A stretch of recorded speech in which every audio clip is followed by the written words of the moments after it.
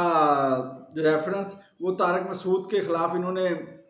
بنایا اور کہا کہ اگر آپ یہ ریفرنس ختم کر دیتے تو ہم آپ کا یہ ریفرنس ختم کر دیتے ہیں، جس کے بارے میں طارق مسعود نے پھر ایک خط لکھا کہ آپ مجھے اس طرح نہیں کہہ سکتے، اور اگر آپ میرے خلاف ریفرنس جلدی کریں اور اگر میری کوئی سزا ہے تو مجھے سزا دیں، اگر میری نہیں بنتی سزا تو پھر جس نے یہ ریفرنس فائل کی ہے اس کو لازمی سزا ملنی چاہیے۔ تو یہ بڑی ان کی دلیرانہ بات تھی، اور انہوں نے باقاعدہ خط لکھا اور دنیا کو آشکار کیا کہ جس طرح جسٹس عطا بندیال صاحب یعنی کہ نیچے سے یہ کام ٹھیک کرنا چاہتے تھے تو وہ انہوں نے نہیں ہونے دیا، اور بڑا یعنی کہ بولڈ سٹیپ تھا۔ تو اب دیکھیں گے کل 11:30 بجے تمام نظریں اس اجلاس پہ ہوں گی، اور اس اجلاس میں دیکھیں گے کہ ہم کیا ہوتا ہے۔ باقی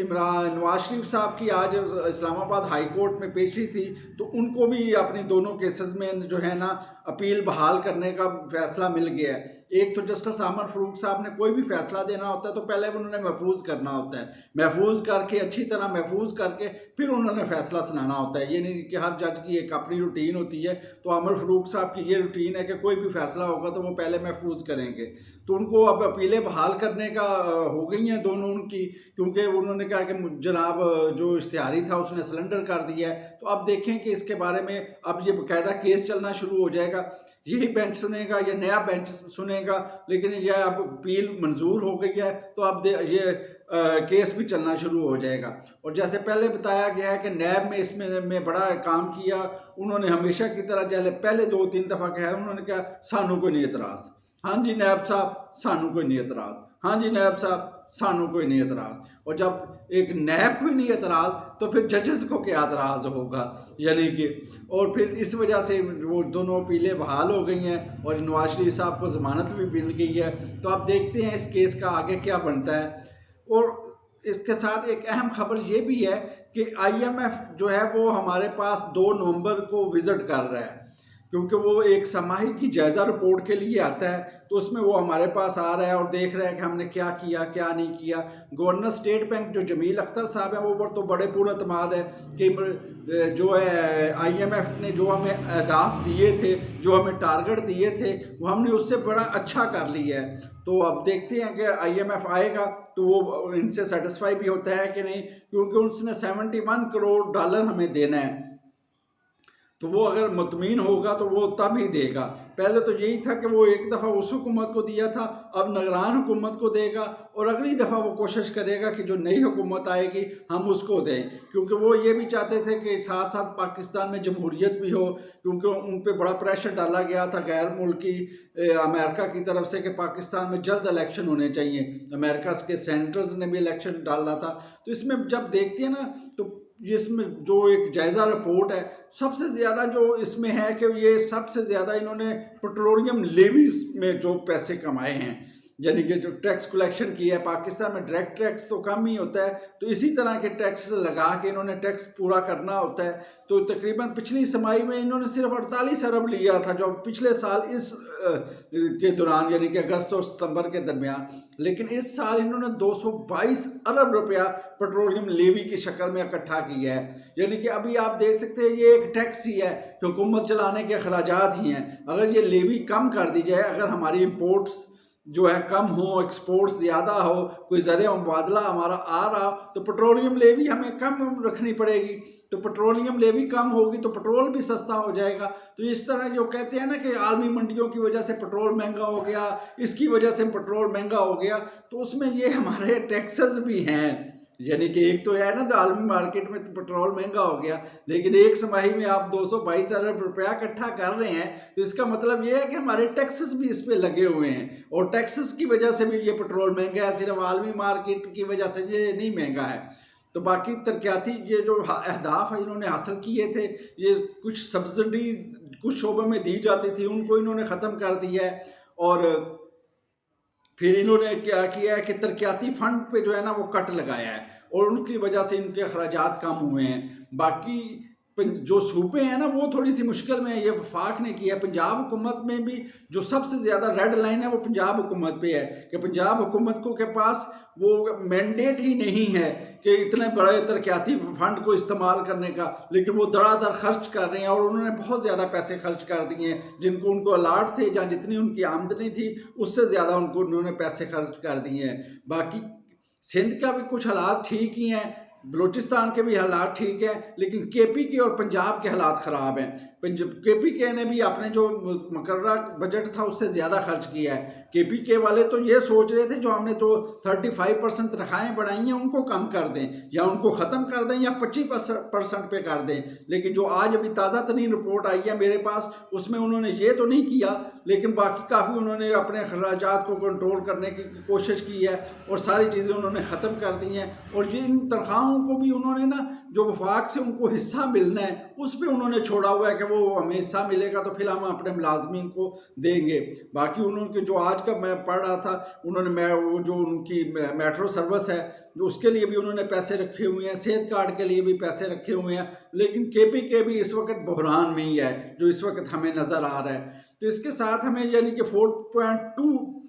ارب ڈالر جو ہے یہ ہمیں دکھانے تھے آئی ایم ایف کو، تو یہ انہوں نے اس کا فیصلہ کر لیا، بندوبست کر لی ہے. تو دیکھیں اب آئی ایم ایف والے آتے ہیں، کاش میری سوچ یہ بھی ہے کاش آئی ایم ایف والے آتے اور کہتے کہ بھائی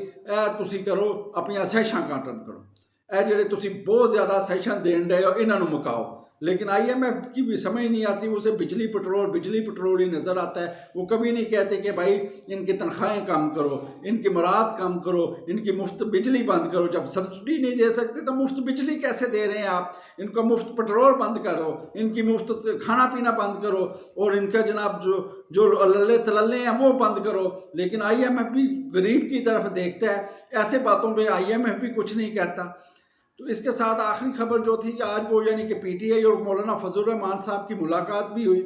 تو یہ ویسے تو ایک یعنی کہ فوتگی کی ملاقات تھی، لیکن جب دو سیاستدان، دو کرکٹر یا دو لوگ ملیں گے تو وہ اپنے متعلقہ موضوع پہ ہی بات کریں گے. تو بڑی یعنی کہ اسد قیصر اور علی محمد خان جب مولانا فضل الرحمان سے ملے ہیں تو ادھر کچھ باتیں بھی ہوئی ہوں گی. تو اب دیکھتے ہیں کہ ان باتوں سے کیا نکلتا ہے. یہاں ابھی ہمیں پاس رپورٹ تو نہیں آئی، تو دیکھتے ہیں اس باتوں سے کیا نکلتا ہے. تو چینل کو دیکھتے رہیے گا. بہت شکریہ. السلام علیکم.